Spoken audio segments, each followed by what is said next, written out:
Lucas Vaughan always believed he had won their divorce. He kept the sprawling penthouse, the prestigious social circle, and the satisfaction of knowing his ex-wife, Aurora Steele, was starting over with nothing. When he saw her at their son's school, holding hands with a man who looked like he bought his clothes at a department store, he couldn't help but laugh. The man was average, soft-spoken, utterly forgettable. Lucas reveled in her spectacular downgrade. He mocked her to their mutual friends, painting a picture of a desperate woman settling for mediocrity. Then he saw the announcement, and the man he'd laughed at was revealed to be Julian Croft, the reclusive tech billionaire, and the quiet, unassuming woman he'd discarded was now the most powerful person he knew. The air in the elementary school gymnasium was thick with the cloying scent of floor wax and parental anxiety. Lucas Vaughan navigated the sea of undersized chairs and oversized egos with the practiced ease of a man who believed every room he entered was his own.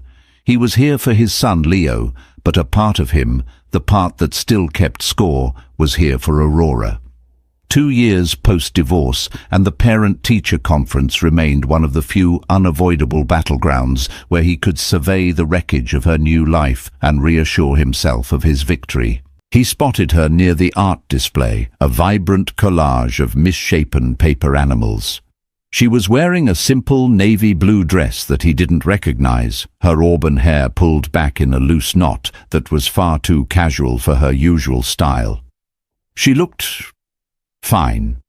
That was the word that settled in his mind. Not spectacular, not broken, just fine, a dull, beige sort of contentment. He felt a familiar surge of satisfaction.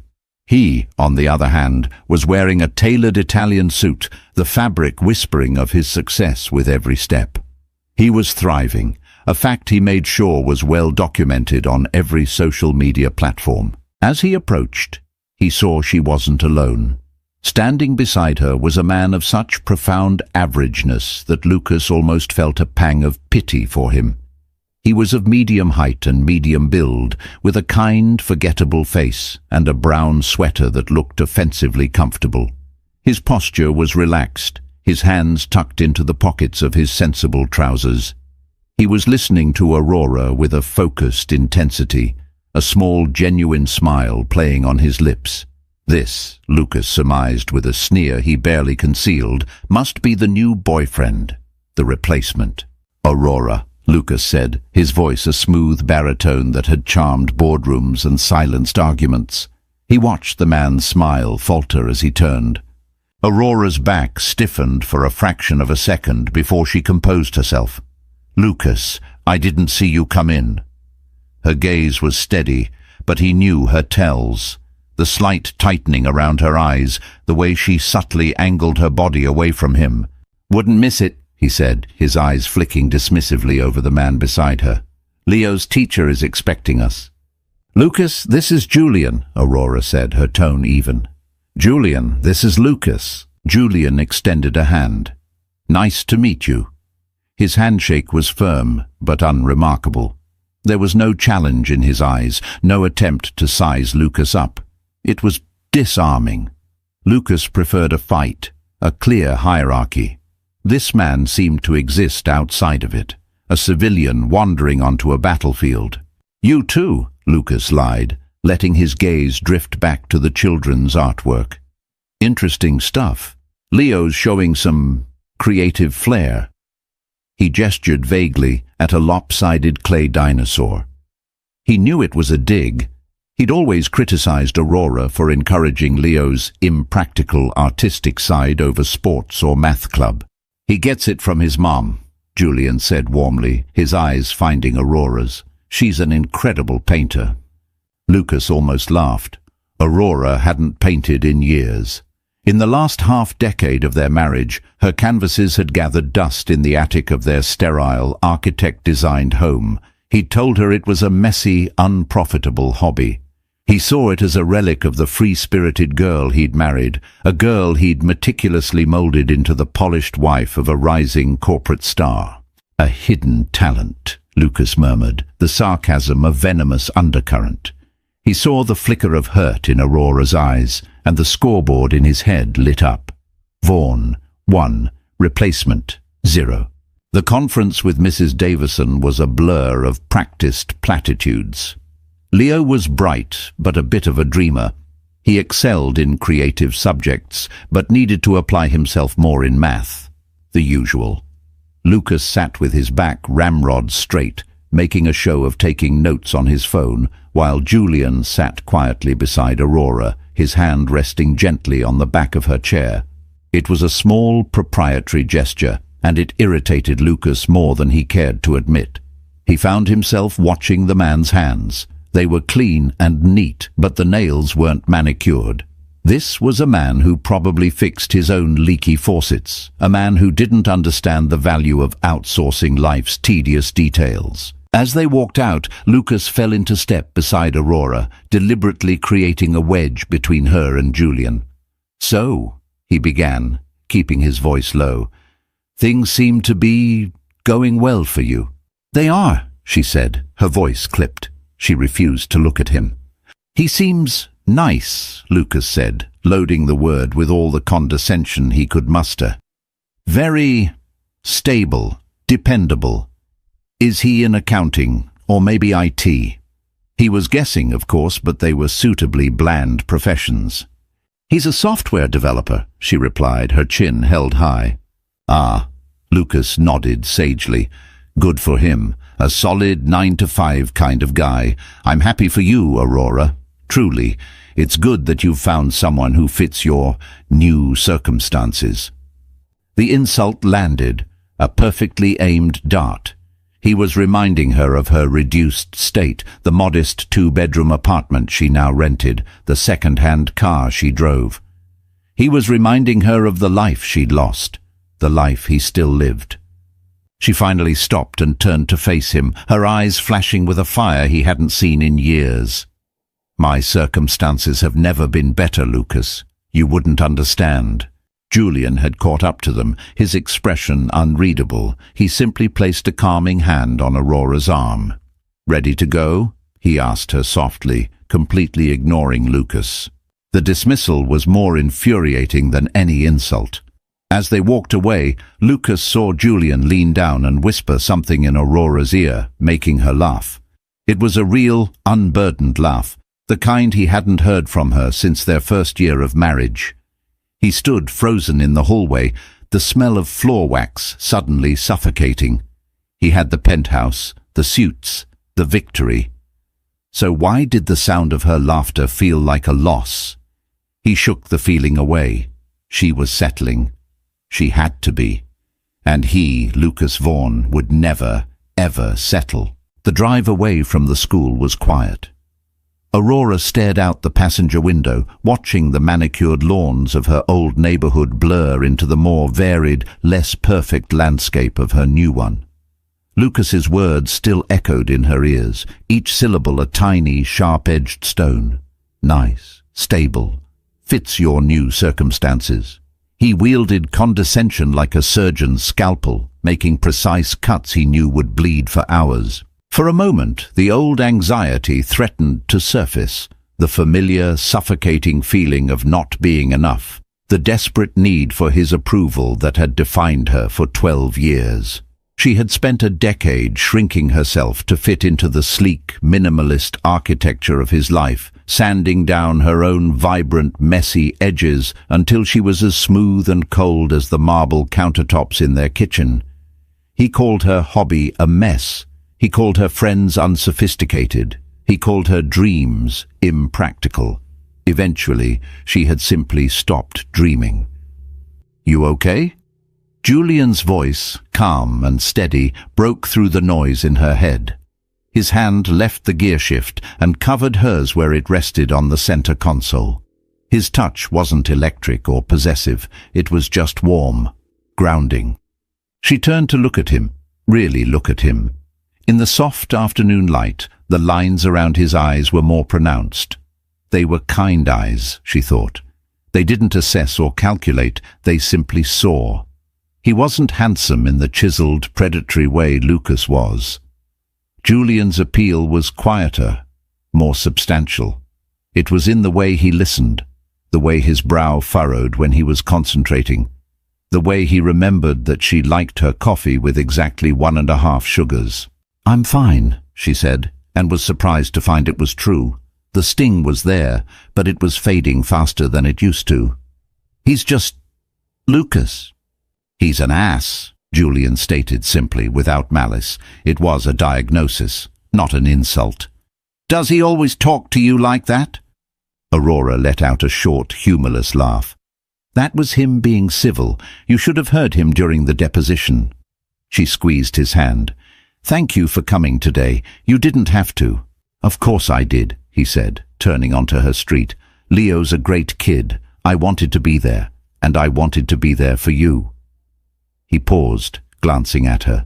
"He doesn't get to have a monopoly on your life anymore, Aurora. Not on the good parts, and not on the hard parts." This was the core of him, she realized, the thing Lucas could never understand. For Lucas, partnership was an acquisition, a strategic merger. For Julian, it was about showing up. He'd shown up on a rainy Tuesday to help her assemble Leo's new bed frame, patiently deciphering the cryptic Swedish instructions. He'd shown up with soup and movies when she was sick, not leaving until he was sure she was asleep. He'd shown up at her first terrified attempt at an open mic night, where she read a poem she'd written, and he'd been the loudest applause in the small, crowded coffee shop. When she had first met him, it was at that same coffee shop. He was just a guy with a laptop, a guy who had complimented her on the doodle she was sketching on a napkin while waiting for her order. He said he was a coder, working on a personal project. It sounded humble, normal. She'd been so bruised by her divorce, so wary of the high-powered world Lucas inhabited, that Julian's quiet normalcy felt like a sanctuary. He never talked about money or status. He talked about books, about the ethics of artificial intelligence, about the perfect way to roast vegetables. He was interested in her art, asking to see the dusty canvases she'd finally unpacked, his praise genuine and specific. He didn't see a messy hobby. He saw color, emotion, and talent. He saw her. When he proposed 3 months ago, it wasn't with a grand public gesture. They were in her small apartment, the one Lucas would have sneered at. Leo was asleep, and they were cleaning up after dinner. He'd simply stopped, taken her hands in his, and told her that every day with her felt like coming home. The ring wasn't a multi-carat monstrosity designed to signal ownership. It was a simple, elegant sapphire, her birthstone, flanked by 2 small diamonds on a platinum band. It was understated, personal, and perfect. He pulled into her driveway and cut the engine. For a moment, they just sat in the comfortable silence. "You know," Julian said, his voice thoughtful, "men like him, their whole world is a hierarchy. They have to be at the top, and to stay at the top, they have to push other people down. His insults aren't about you, Aurora. They're about him. They're the pathetic little puffs of air he uses to keep his own ego inflated." She leaned over and kissed him, a long, slow kiss filled with a gratitude that went beyond words. "How did you get so wise?" she murmured against his lips. He smiled. "I spend a lot of time debugging code. You learn to spot faulty logic." Her phone buzzed in her purse. She pulled it out. It was a text from her best friend, Chloe. "Post-Lucas debrief ASAP. Wine required." Aurora typed back, "He met Julian. It was exactly as awful as you'd imagine." A new text from Chloe came instantly. "Poor bastard has no idea, does he?" Aurora smiled, a real, secret smile. She glanced at Julian, who was now scrolling through emails on his phone, his brow furrowed in that familiar way. He was wearing his favorite worn-out hoodie now, the one he'd changed into before they left his house that morning. He looked nothing like a titan of industry. He just looked like her Julian. She typed back to Chloe, "Not a clue, and I think I like it that way." For now, this was hers. This quiet, unassuming life with a man who made her feel seen, a man who didn't need to broadcast his success to the world. She didn't need Lucas's approval or understanding. His opinion was the ghost of a life she no longer lived. She was the architect of this new one, and it was being built on a foundation of something far more valuable than money or status: genuine, unconditional love. The elevator ascended 47 floors in a silent, breathtaking rush, opening directly into Lucas's penthouse. The space was an ode to expensive emptiness. Floor-to-ceiling windows showcased a glittering, impersonal view of the city. The furniture was all sharp angles and muted colors, grey, black and chrome. It was less a home than a showroom, a carefully curated stage for the life of Lucas Vaughan. And tonight, it felt like a cage. He loosened his tie, the silk whispering against his starched collar, and tossed his briefcase onto a leather chair that probably cost more than Aurora's car. The silence was absolute, broken only by the faint hum of the climate control system. In their old house, the one they'd sold after the divorce, there had always been noise. Leo's cartoons, Aurora's music, the chaos of a lived-in life. He'd hated it then, craving order and quiet. Now the quiet felt accusing. He poured himself a glass of scotch, the amber liquid catching the light from the city below. He swirled the glass, the ice clinking, the sound unnaturally loud in the stillness. His encounter at the school replayed in his mind, a scene he kept rewinding and analyzing. Julian. The man's face was a soft, blurry composite of every bland, forgettable man he'd ever seen. A software developer, a 9-to-5er. He imagined him tapping away in a sterile cubicle, his greatest ambition a small promotion and a pension plan. It was pathetic. After 12 years with him, a man on a meteoric rise, a man whose name carried weight in this city, Aurora had chosen that. He told himself it was a victory lap, the final confirmation that he had been the prize in their marriage. She couldn't handle his world, so she had retreated to the safety of mediocrity. It was the only narrative that made sense. And yet, the image of her laughter haunted him. It had been so genuine, so unguarded. She hadn't laughed like that with him in years. Towards the end, her smiles had been tight, her laughter a social obligation. He'd seen her as a project that had stalled, a woman who had failed to keep pace with his ambition. He'd told himself the divorce was a necessary amputation, cutting away the dead weight so he could rise faster. Driven by an impulse he wouldn't name, he pulled out his phone and opened Instagram. He rarely looked at Aurora's profile anymore. It was private, and they didn't follow each other, but he knew her best friend Chloe had a public account. He typed her name into the search bar. Chloe was a photographer, her feed a curated collection of artistic shots and candid moments. He scrolled, feeling a voyeuristic pang of something.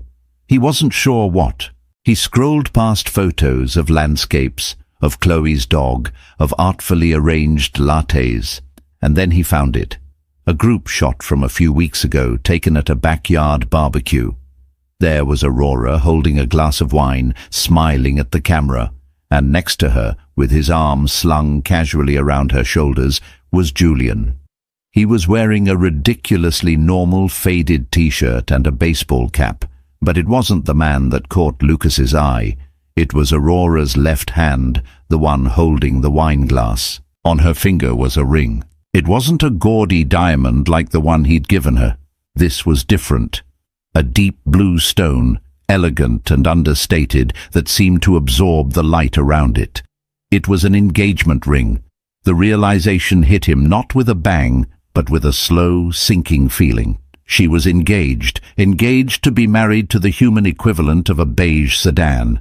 He zoomed in, his thumb hovering over the blurry image of the ring. A part of him wanted to laugh. It was probably a cheap sapphire, the best a cubicle dweller could afford. It was a pale imitation of the life he had given her, but another part of him felt a strange, cold knot tighten in his stomach. This wasn't just a rebound anymore. This was serious. This was a new life she was building, a life that was deliberately, pointedly, the opposite of the one she'd had with him. He put the phone down and walked to the window, staring out at the city lights. Each light represented a life, a story. He had always seen them as a backdrop to his own, a kingdom he was conquering. He thought about Aurora in her small apartment with her second-hand furniture and her cheap little ring, and a wave of contempt washed over him. He had offered her the world, and she had chosen a postage stamp-sized backyard in the suburbs. He finished his scotch in one gulp, the burn doing little to chase away the disquiet. Why did he even care? Her choices were irrelevant to him now. He had a date tomorrow night with a 20-something model whose name he could barely remember. He had a board meeting on Friday that would solidify his position as the youngest senior partner in his firm's history. He was winning. But as he stood there, alone in his vast, silent penthouse, the victory felt as hollow and empty as the space around him. He was haunted by the ghost of a woman he thought he knew, a woman who was now making choices he couldn't comprehend. He told himself it was pity, a sad acknowledgement of her diminished life. But deep down, in a place he refused to look, he knew it was something else. It was the terrifying, unthinkable possibility that he had been the one who had settled, and she was the one who had finally, truly escaped. The annual charity gala for the Children's Literacy Fund was the kind of event Lucas thrived in. It was a confluence of old money and new power, a place where multi-million-dollar deals were sketched on cocktail napkins and alliances were forged over plates of miniature beef Wellingtons. He moved through the gilded ballroom with practiced grace, a shark in a sea of well-dressed fish, exchanging handshakes and empty pleasantries, his mind always calculating, always networking. He was holding a flute of champagne, half listening to a real estate mogul complain about zoning laws, when he heard a voice cut through the din. Lucas Vaughn, as I live and breathe." He turned to see Marcus Thorne, a former colleague from his early days at the firm. Marcus was the kind of man who collected gossip like fine art, a social magpie who loved anything that glittered with scandal. He was odious, but he was connected. "Marcus," Lucas said, his smile not quite reaching his eyes. "Good to see you. I thought you'd moved your operations to the West Coast." "I commute. The money's here, but the weather is there," Marcus said with a conspiratorial wink. He leaned closer, his voice dropping. "Listen, I have to ask. I heard the most incredible rumor the other day, about your ex, about Aurora." Lucas felt a familiar tightening in his chest. "Oh, I don't really keep up," he lied, taking a slow sip of his champagne. "Don't be coy," Marcus chided, his eyes gleaming. "I heard she's engaged to some regular guy, some nobody, after being married to you. Can you imagine? It's like trading a Ferrari for a damn minivan." He let out a braying laugh that turned a few heads. Lucas allowed a small, condescending smile to play on his lips. This was perfect. The narrative was writing itself. The pity he had been feeling was now being broadcast by others. He wasn't the bitter ex-husband. He was the subject of sympathetic disbelief. "People make strange choices," Lucas said, his tone dripping with false magnanimity. "I just hope she's happy." He made sure to look pensive, as if contemplating the tragic fall of a once great woman. "Happy? In a 3-bedroom shack in suburbia?" Marcus scoffed. "My assistant lives in that neighborhood. It's where dreams go to die. I saw a picture of the guy. Looks like he manages a Best Buy." Lucas did laugh this time, a deep, genuine laugh of pure, unadulterated schadenfreude. "He's a software developer, apparently." "Even worse," Marcus howled. "God, the poor woman. Well, her loss is... Well, it was always her loss, wasn't it?" He clapped Lucas on the back. "Good for you, man. You definitely traded up." He gestured across the room to where Lucas's date for the evening, a willowy blonde model named Tiffany, was chatting with another guest. "I do my best," Lucas said, his ego roaring back to life, vanquishing the last of the disquiet he'd felt in his penthouse. This was right. This was the natural order of things. He was on a trajectory to the stars, while Aurora was content to tend her little garden on Earth. He spent the rest of the evening basking in the glow of his perceived triumph. He donated a handsome sum to the charity, making sure the auctioneer pronounced his name correctly. He flirted with Tiffany, who looked at him with the vacant adoration he paid for. He schmoozed with board members and CEOs, his confidence soaring. The story of Aurora's pathetic engagement became his social currency for the night. He would tell it with a shake of his head and a sad little smile, playing the part of the magnanimous ex who only wished her the best in her new small life. "I saw him, you know," he told a circle of rapt listeners at the bar, "at a parent-teacher conference, a perfectly nice fellow, very earnest. You know the type, wears comfortable shoes." The group chuckled knowingly. They all understood. They lived in a world of bespoke leather, of sharp edges and sharper ambition.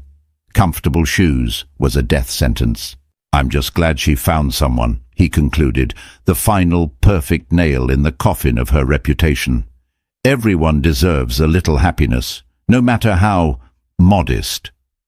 He left the gala feeling powerful, vindicated. The gnawing unease that had plagued him for days was gone, replaced by the familiar hum of victory. He dropped Tiffany at her apartment with a chaste kiss, promising to call, though he had no intention of doing so. He went back to his penthouse, the city lights welcoming him home like a conquering hero.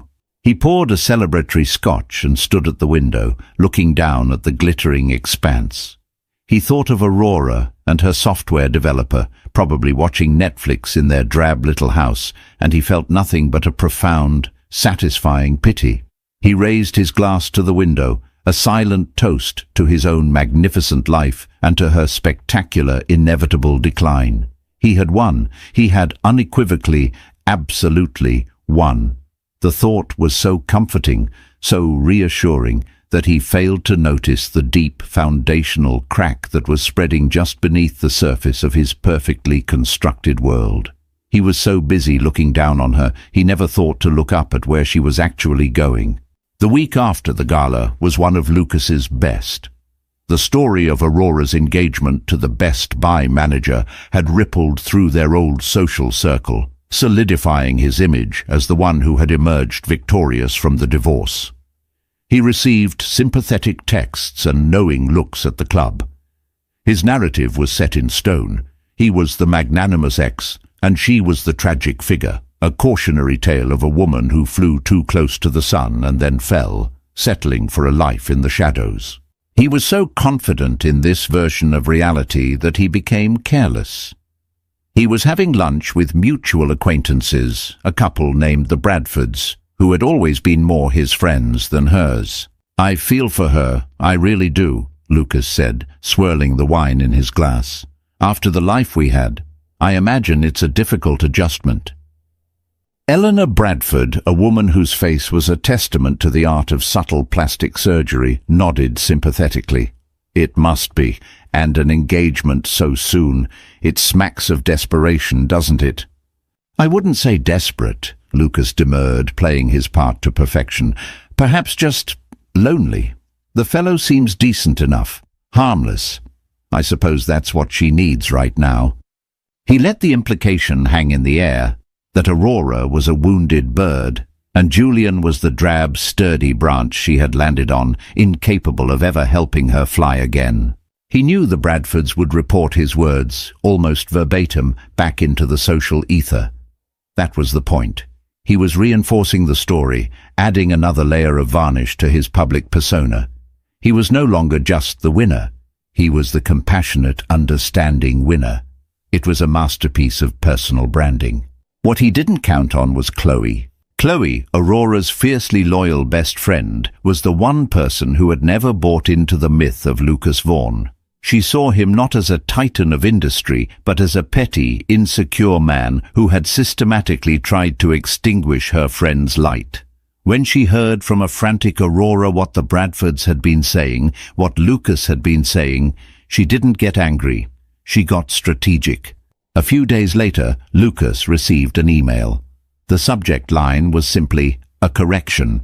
It was from Chloe. He almost deleted it, but curiosity got the better of him. "Lucas, it's come to my attention that you've been sharing some imaginative theories about Aurora's engagement. While I know you derive a certain pleasure from painting her as a tragic figure, I thought you, of all people, might appreciate the value of accurate information. You've been mocking her fiancé. You've called him a nobody, a 9-to-5er, a man in comfortable shoes. You've built a narrative around her downgrade that seems to give you a great deal of comfort. I'm writing to you today to take that comfort away.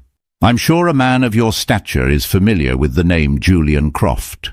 Lucas's blood ran cold. Julian Croft. The name was more than familiar. Croft was a legend, a ghost in the machine of the tech world. He was the founder of Ether, the revolutionary AI company that had quietly become one of the most powerful and valuable corporations on the planet. Croft was a billionaire 10 times over, but he was also notoriously private.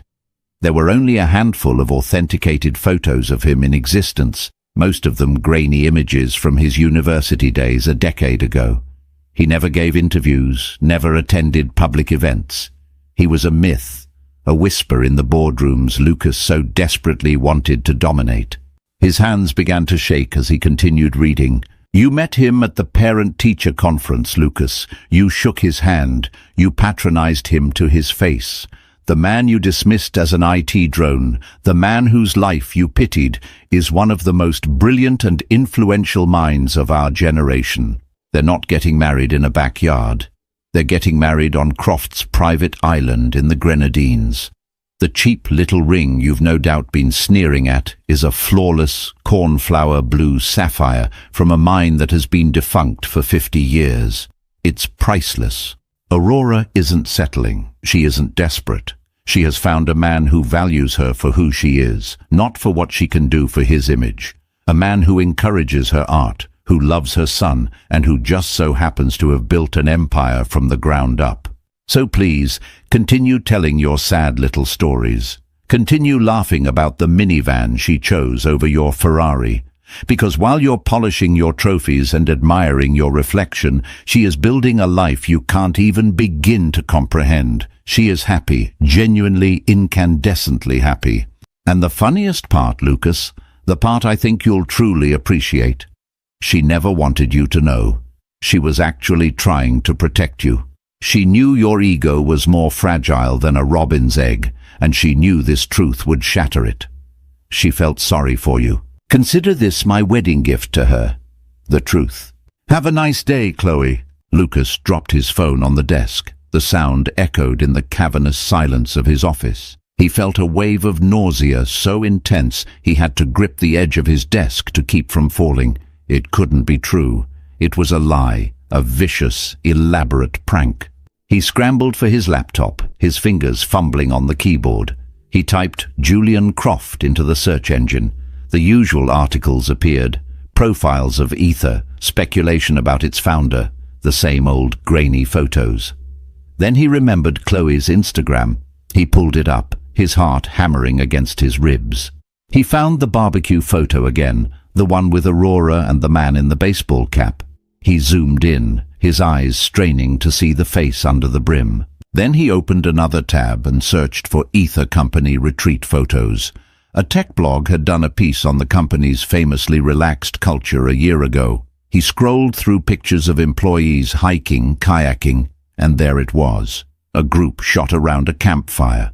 In the back, slightly out of focus, was a man with a relaxed posture and a kind, familiar face, laughing with his team. He was wearing a faded t-shirt. It was him. It was the same man. The truth crashed down on Lucas with the force of a physical blow. The air was sucked from his lungs. Every smug conversation, every condescending smile, every pitying remark he had made for the past week flashed through his mind. Marcus Thorne's braying laughter, the knowing smirks at the bar, Eleanor Bradford's feigned sympathy. He hadn't been the compassionate winner. He had been the fool. He had been the punchline to a joke so vast, so profound, that he couldn't even see its edges. He stumbled to his private bathroom and retched into the toilet, the expensive lunch turning to acid in his stomach. He was trembling, not with anger, but with a humiliation so absolute it felt like it was dissolving him from the inside out. She had been protecting him. She had felt sorry for him. That single thought was the most devastating of all. It reframed everything. His victory, his success, his entire life, it all suddenly seemed like a cheap, gaudy fake. He looked at his reflection in the mirror. The tailored suit, the perfect hair, the confident expression. It was all a costume. And Aurora, the woman he had discarded and pitied, had just stripped him bare in front of the entire world. Aurora sat on the small balcony of her apartment, a mug of tea warming her hands. The sun was setting, painting the sky in strokes of fiery orange and soft lavender. For the first time in a long time, she was painting again. A large canvas rested on an easel just inside the open glass door, a riot of abstract colors that felt like freedom. Her phone had been buzzing intermittently for the past hour with texts from Chloe. Chloe, the eagle has landed. Message delivered. Chloe, I imagine the sound of his ego deflating could be heard from space. Chloe, are you mad at me? Aurora smiled and typed back. No. A little terrified, but not mad. He was bound to find out eventually. Chloe, he wasn't just going to find out, he was going to be told by me.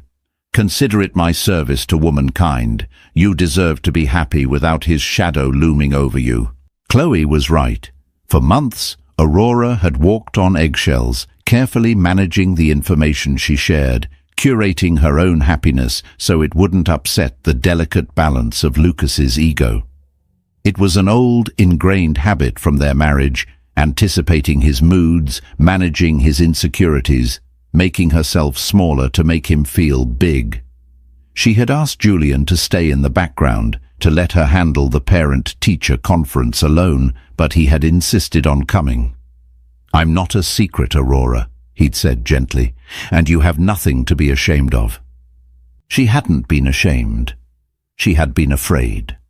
Afraid of Lucas's rage, his envy, his talent for turning any situation into a weapon against her.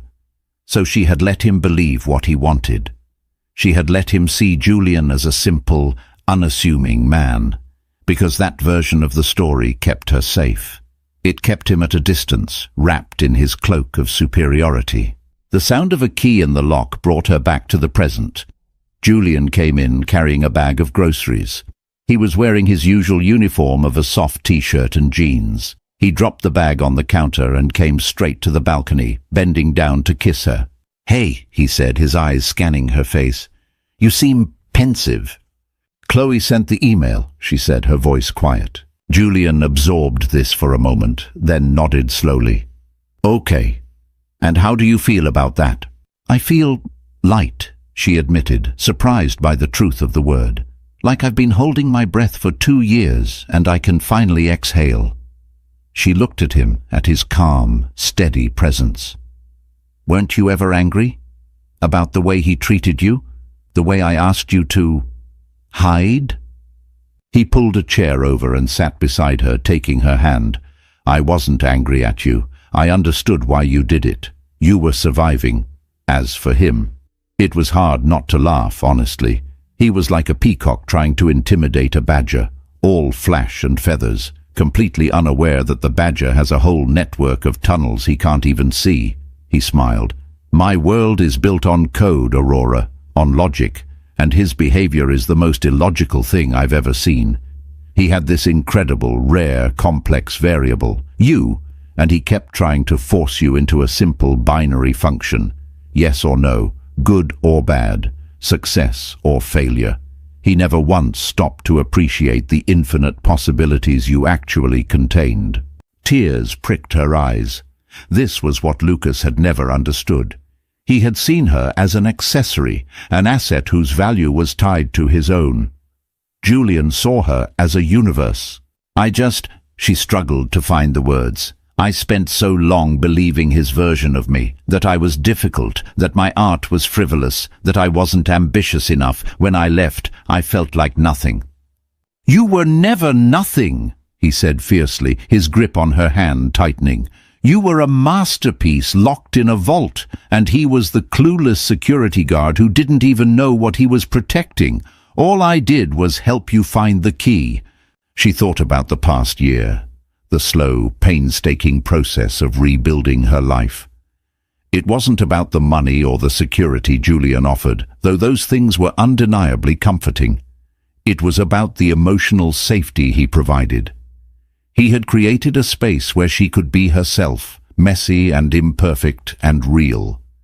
He had celebrated her first clumsy painting, framed her first published poem, and held her when she cried for the years she had lost. Lucas had given her a life that looked perfect from the outside. Julian had given her a life that felt perfect on the inside. "He'll be at the Omni Gala next month," she said suddenly. "His firm is a major sponsor." Julian raised an eyebrow. The Omni Gala was the city's premier tech event, a gathering of the industry's brightest and most powerful.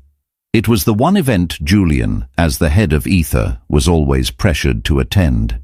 He usually sent his COO instead. "Are you suggesting what I think you're suggesting?" he asked, a slow smile spreading across his face. She met his gaze, a new confidence hardening her own.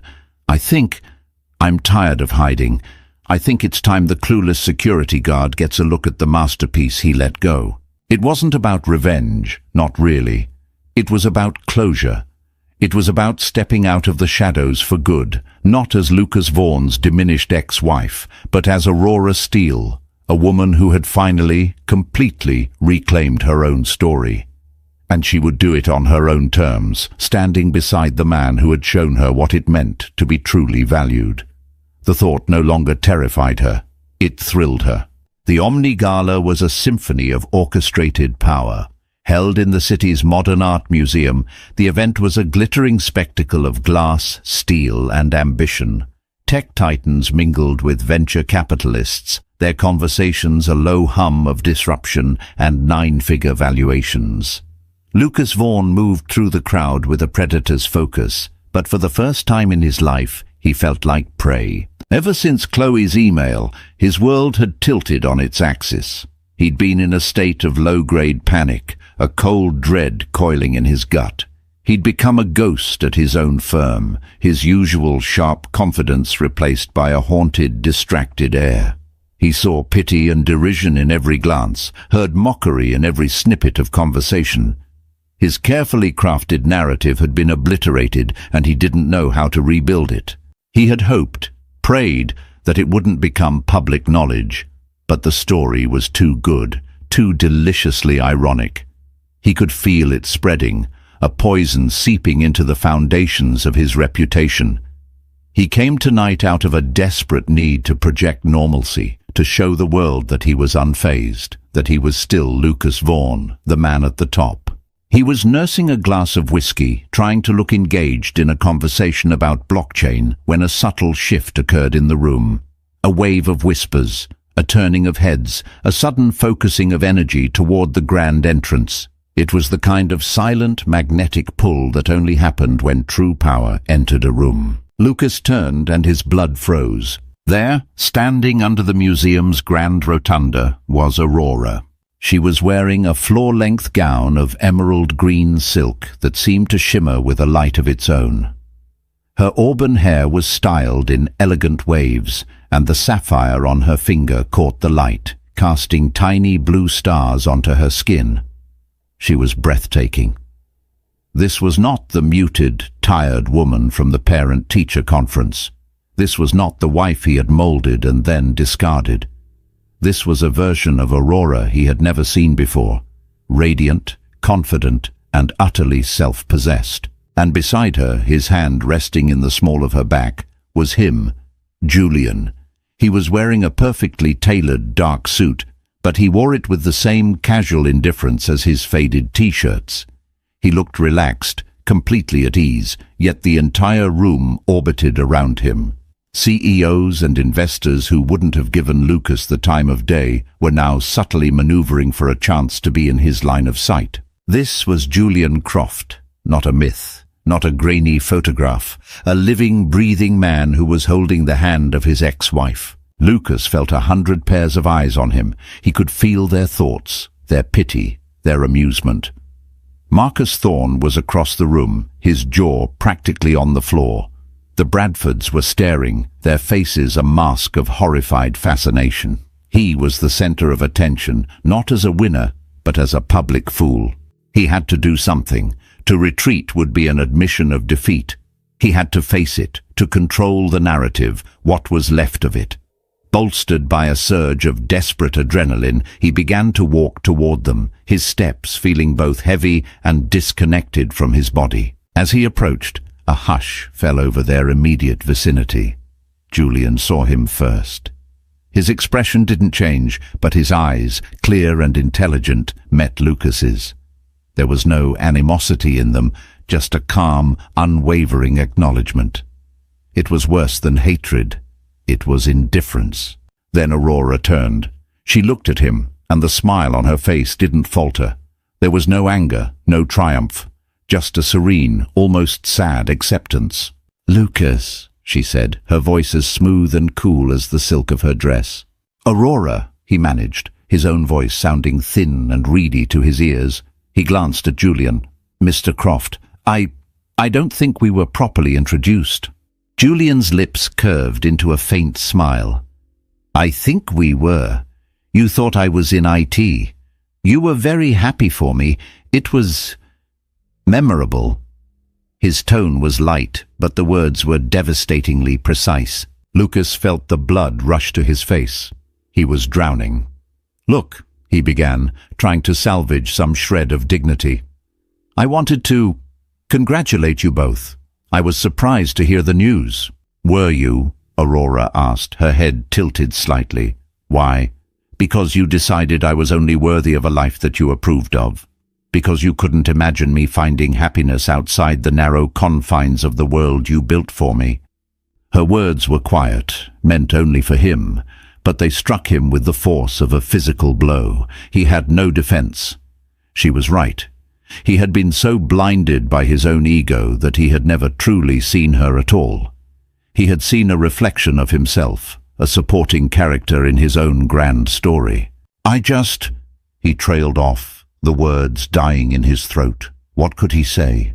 "I'm sorry I underestimated you. I'm sorry I was a condescending fool. I'm sorry I threw away something priceless because I was too arrogant to recognize its value." Julian stepped forward slightly, a subtle, protective movement. "I think you've said enough," he said, his voice still quiet, but with an undercurrent of steel.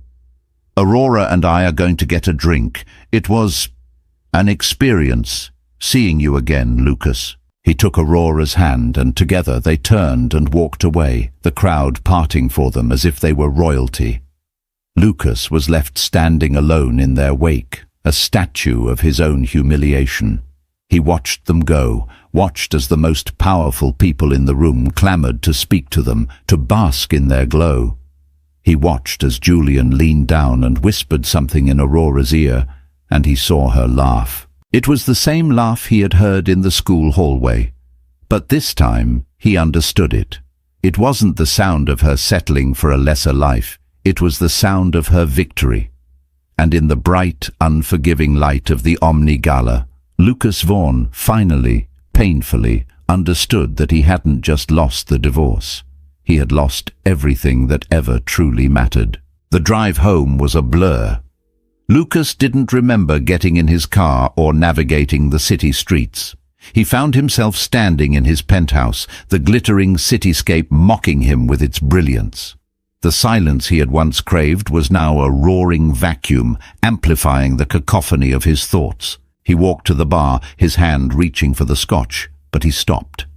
Alcohol wouldn't numb this. This was a wound that went clear through to the bone. He felt hollowed out. The man he thought he was, the winner, the titan, the master of his universe, had been an illusion, a fragile construct of ego and arrogance.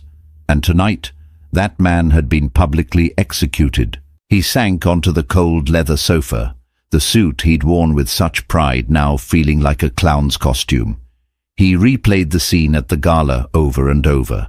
The whispers, the stares, the calm, dismissive power in Julian Croft's eyes.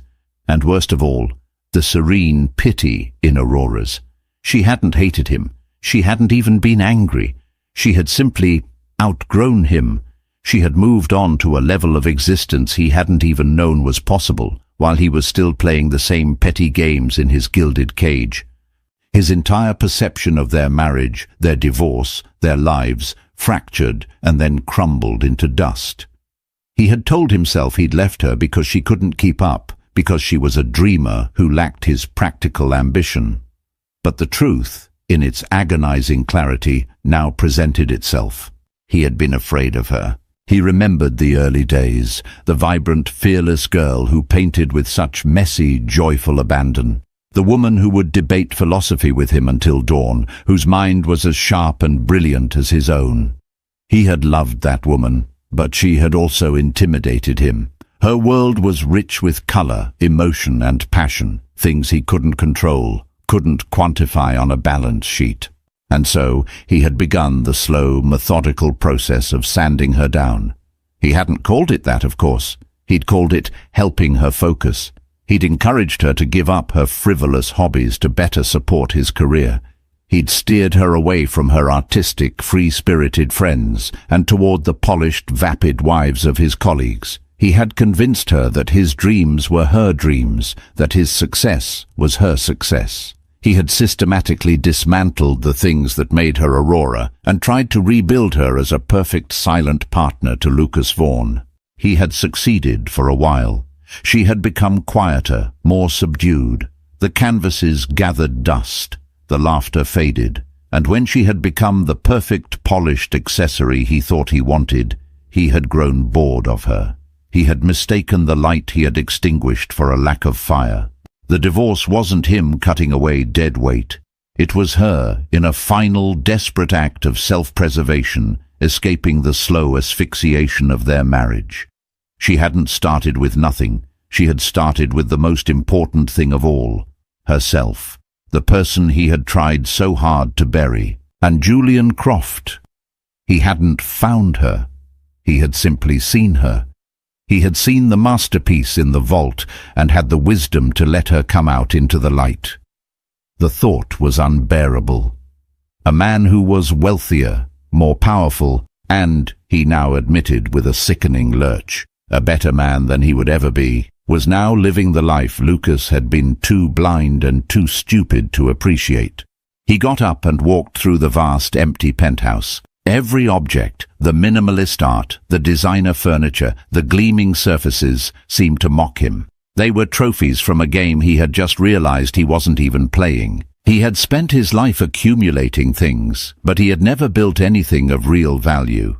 His relationships were transactional, his friendships were alliances, and his home was a sterile museum of wealth. He thought of Julian, the man in the comfortable shoes. A man who had built an empire, yet seemed utterly unconcerned with its trappings. A man whose priority was showing up for the woman he loved and the child he was helping to raise. Julian Croft didn't need a penthouse to prove he was powerful. He just was. Lucas stood before the floor-to-ceiling windows, looking at his own reflection superimposed over the city. He saw a man who had gained the world and lost his soul. The humiliation was still there, a raw, open wound. But beneath it, something else was stirring, a profound, terrifying and strangely cleansing sense of shame. This was his rock bottom. This cold, silent room, 47 floors above a city that no longer felt like his kingdom. He had built his entire identity on a foundation of lies, the biggest one being the one he told himself, that he was the prize, that he was the winner. He wasn't a winner. He was just a man, alone in a beautiful, empty room, haunted by the ghost of a happiness he had destroyed with his own 2 hands. And for the first time, he didn't know how to fix it. There was no deal to be made, no opponent to be crushed. The only person left to confront was the stranger staring back at him from the glass. A month later, a simple hand-delivered envelope arrived at Julian Croft's corporate headquarters, addressed to Aurora Steel. Inside was a single sheet of heavy cream-colored stationery. The handwriting was neat, precise, and instantly recognizable. Aurora, there are no words to adequately express the depth of my regret. I spent years trying to shape you into my idea of a perfect partner, and in doing so, I failed to see the extraordinary person you already were. The fault was not in you for being a dreamer. It was in me for being too small to appreciate the size of your dreams. My humiliation is profound, but it is deserved. I don't expect your forgiveness, and I am not asking for it. I simply wanted to acknowledge the truth. I hope your life is as full of color and light as the canvases you used to paint. You deserve all the happiness in the world. Lucas. Aurora read the letter in the sun-drenched living room of her new home, a beautiful house with a sprawling garden and a dedicated art studio overlooking the ocean. She felt a quiet, final release, the last anchor to her old life, finally cut away. She didn't feel triumph, just a sad sort of peace. He was just beginning, to understand. She folded the letter and put it away, a final artifact from a past she no longer inhabited. Her future was here, with Leo's laughter echoing from the garden and Julian's arms around her. She was finally home. Thank you for watching this story unfold. If you were moved by Aurora's journey of rediscovery and Lucas's painful awakening, please show your support. Hit that like button, share this video with someone who loves a story of redemption and empowerment, and don't forget to subscribe to the channel for more dramatic and emotional stories that feel just like real life. We love having you as part of our community. What did you think of the ending? Let us know in the comments below.